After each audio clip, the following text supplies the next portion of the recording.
module 1.3, the sales funnel explained. So the sales funnel can be really broken down into four sort of stages: awareness, consideration, purchase, and retention. If you think about, you know, running shoes, for example, if someone's trying to drive awareness for their brand or products, they may do a lot of, PR, social media, outreach, maybe some display ads, some magazine ads, whatever. They're really trying to drive awareness to their brand.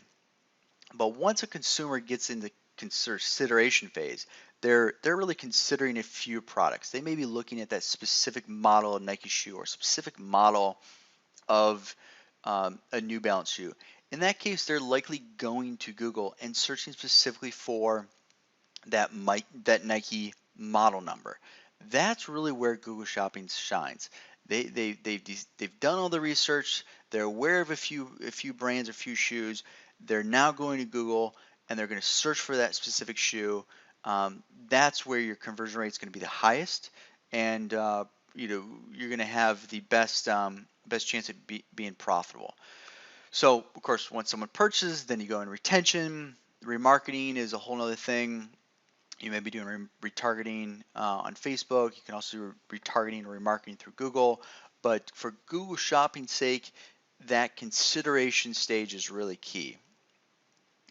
So this is a somewhat confusing matrix, but really it's a sort of matrix that I sort of use when I look at e-commerce businesses.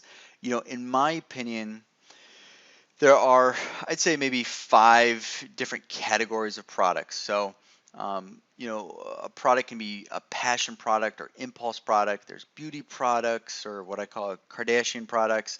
There's utility commodities type products. There's innovative products, sort of new technology. There's sort of a 5th oddball category, which is like direct marketed, as seen on TV.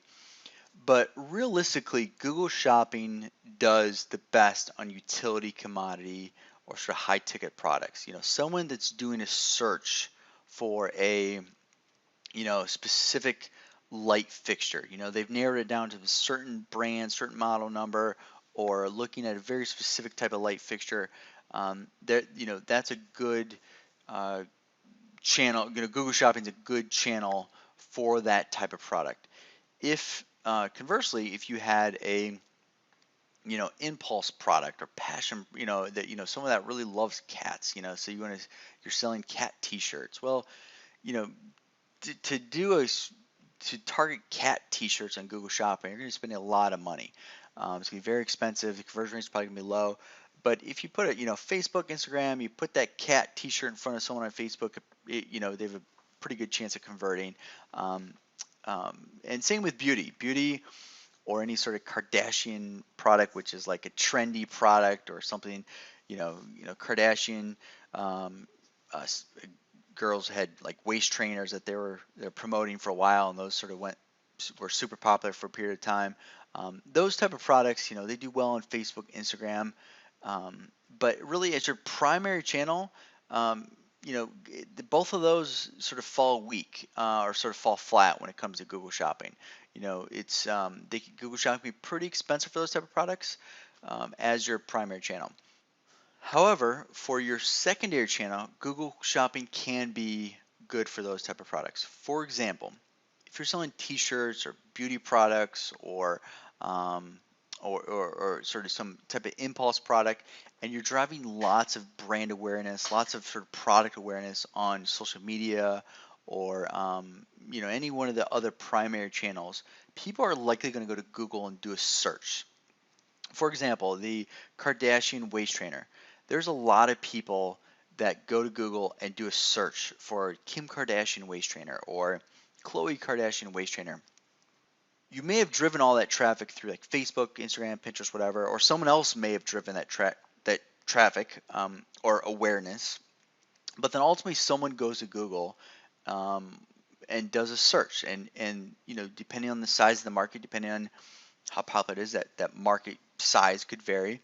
Now, Google Shopping in those cases can be a very good way at capturing that sale, getting in front of the people that are in that consideration stage. You've already driven awareness through Facebook or through other channels, but now they're going to Google to find the product, consider maybe a few options or a few sellers, and then buy. So Google Shopping can be a very good channel in those cases. Now, if you're selling light bulbs, there's really no brand awareness, really no awareness. Someone goes to Google and does a search for a 60-watt LED light bulb. That's just very sort of basic search. Or someone looking for, computer desk. They sort of know they need a computer desk, so they just go to Google or Amazon and do a search. So really, this is how I look at things. Use Google Shopping if you're, as your primary channel, if you're one of these products. If you're not a utility commodity or research heavy product, and you're a passion or beauty product, use Google Shopping as your secondary channel. So I really encourage you guys to think about the sales funnel and really where your products fall into these categories. So it can really sort of save you a lot of headache, a lot of time, and figuring out how to grow your store.